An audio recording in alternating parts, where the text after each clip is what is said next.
1984 से कुछ महीने पहले भारत के इंटेलिजेंस कॉरिडोर्स में एक ऐसी खामोश हलचल चल रही थी जिसके बारे में आम लोगों को कुछ पता नहीं था। रॉ के कुछ ऑफिसर्स के हाथ एक ऐसी रिपोर्ट लगी थी जिसमें लिखा था, पंजाब में जो हो रहा है वो सिर्फ एक इंटरनल इशू नहीं है, बल्कि इसके पीछे एक फॉरेन फंडेड मिलिटेंट नेटवर्क का हाथ हो सकता है। यह सिर्फ एक वार्निंग नहीं थी, यह एक सिग्नल था, एक आने वाले तूफान का सिग्नल।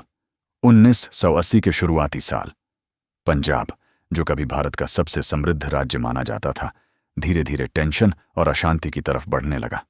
ग्राउंड पर रिलीजियस सेंटिमेंट्स को भड़काया जा रहा था, लोगों के बीच डिस्ट्रस्ट बढ़ रहा था, और इसी बीच कुछ ऐसे चेहरे उभर रहे थे जो अपने आप को आवाज़े इंसाफ बताते थे, लेकिन उनके तरीके अलग थे। रॉ और आईबी जैसे एजेंसीज को अलग अलग सोर्सेज से इनपुट्स मिलने लगे।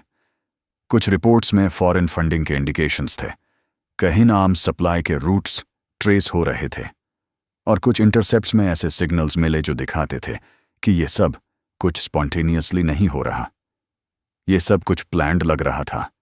एक स्ट्रक्चर्ड नेटवर्क जिसका मकसद सिर्फ अनरेस्ट क्रिएट करना नहीं, बल्कि एक पूरे रीजन को डिस्टेबलाइज करना था। दिल्ली में ये रिपोर्ट्स पहुंच रही थी, फाइल एक टेबल से दूसरे टेबल तक जा रही थी, मीटिंग्स हो रही थी, डिस्कशंस हो रहे थे, लेकिन हर डिस्कशन के साथ एक बड़ा सवाल खड़ा हो जाता था, एक्शन लिया जाए या वेट किया जाए? क्योंकि पंजाब का इश्यू सिर्फ सिक्योरिटी का नहीं था, यह सेंटिमेंट्स का इश्यू था, रिलीजन का इश्यू था, पॉलिटिक्स का इश्यू था। अगर जल्दबाजी में कोई कदम उठाया जाता तो उसका बैकलैश पूरे देश में फैल सकता था, और शायद इसी हेजिटेशन ने सब कुछ बदल दिया। जब तक डिसीजन मेकिंग चल रही थी, ग्राउंड पर सिचुएशन कंट्रोल से बाहर निकालने लगी। मिलिटेंट ग्रुप्स अपनी पोजीशन स्ट्रांग करने लगे, उन्होंने अपने सपोर्टर्स का नेटवर्क बढ़ाया और धीरे धीरे एक ऐसी जगह पर जमा होने लगे जिसे भारत के सबसे पवित्र स्थलों में से एक माना जाता है, गोल्डन टेम्पल कॉम्प्लेक्स। यह सिर्फ एक लोकेशन नहीं थी, यह एक सिंबल था, और अब यह सिंबल एक स्ट्रैटेजिक स्ट्रॉन्ग गोल्ड में बदल रहा था।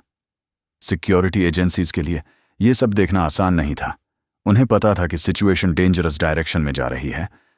रिपोर्ट्स और भी हायर इंटेंस होने लगी, आर्म्स के स्टॉक पाइल की बात होने लगी, ट्रेनिंग कैंप्स के सिग्नल्स मिलने लगे, और कुछ सोर्सेज ने यह भी इंडिकेट किया कि बाहर से कोऑर्डिनेशन हो रहा है। यह सब सुनने के बाद भी एक क्लियर एक्शन नहीं लिया गया। क्यों? क्योंकि हर डिसीजन के साथ एक डर जुड़ा हुआ था, रिलीजियस सेंटिमेंट्स को हर्ट करने का डर, पब्लिक रिएक्शन का डर, इंटरनेशनल इमेज का डर, और इसी बीच टाइम निकालता गया। हर दिन के साथ मिलिटेंट्स और ऑर्गेनाइज्ड होते गए, उन्होंने अपनी प्रेजेंस को इतना स्ट्रांग बना लिया कि उन्हें हटाना अब एक सिंपल पुलिस एक्शन नहीं रहा, अब यह एक मिलिट्री लेवल ऑपरेशन की तरफ बढ़ रहा था। पंजाब के आम लोग इस सब के बीच फंस गए थे, एक तरफ फियर, दूसरी तरफ अनसर्टेनिटी। कोई समझ नहीं पा रहा था कि आगे क्या होगा। कुछ लोग कह रहे थे कि सिचुएशन को पहले ही कंट्रोल किया जा सकता था, कुछ लोग कहते थे कि अब भी वक्त है, लेकिन ग्राउंड रियलिटी कुछ और ही कह रही थी। गोल्डन टेम्पल कॉम्प्लेक्स के अंदर जो हो रहा था उसकी रिपोर्ट्स और ज्यादा अलार्मिंग हो रही थी। बैरिकेड्स, फोर्टिफाइड पोजीशंस, और एक ऐसा एनवायरनमेंट जहां एंट्री करना भी एक चैलेंज बन चुका था। सिक्योरिटी एजेंसीज के लिए यह एक नाइटमेयर सिनारियो था। अगर एक्शन लिया जाता तो रिस्क बहुत बड़ा था, अगर एक्शन नहीं लिया जाता तो रिस्क उससे भी बड़ा था। यह एक ऐसी सिचुएशन थी जहां हर ऑप्शन डेंजरस था, और फिर एक पॉइंट आया जहां डिसीजन लेना अनअवॉइडेबल हो गया। ऑपरेशन ब्लू स्टार, एक ऐसा नाम जो आज भी हिस्ट्री में लिखा है, लेकिन सवाल यह है, क्या यह ऑपरेशन अवॉइड किया जा सकता था?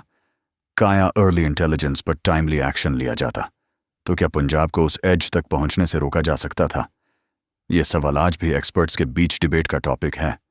कुछ कहते हैं कि हेसिटेशन ने मिलिटेंट्स को टाइम दे दिया, कुछ कहते हैं कि सिचुएशन ऑलरेडी इतनी कॉम्प्लेक्स थी कि कोई इजी सॉल्यूशन था ही नहीं। लेकिन एक बात क्लियर है, जब इंटेलिजेंस वार्निंग्स आती हैं तो वो सिर्फ इंफॉर्मेशन नहीं होती, वो एक अपॉर्चुनिटी होती है, एक चांस होता है हिस्ट्री को बदलने का। और जब वो चांस मिस हो जाता है तो उसके कॉन्सिक्वेंसेस सिर्फ एक रीजन तक सिमट नहीं रहते, वो पूरे देश को इम्पैक्ट करते हैं।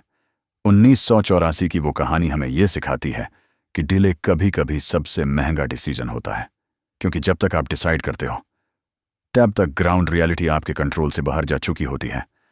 और शायद इसीलिए हिस्ट्री कभी सिर्फ इवेंट्स की कहानी नहीं होती, वो डिसीजंस की कहानी होती है, और उन डिलेज की जो सब कुछ बदल देते हैं।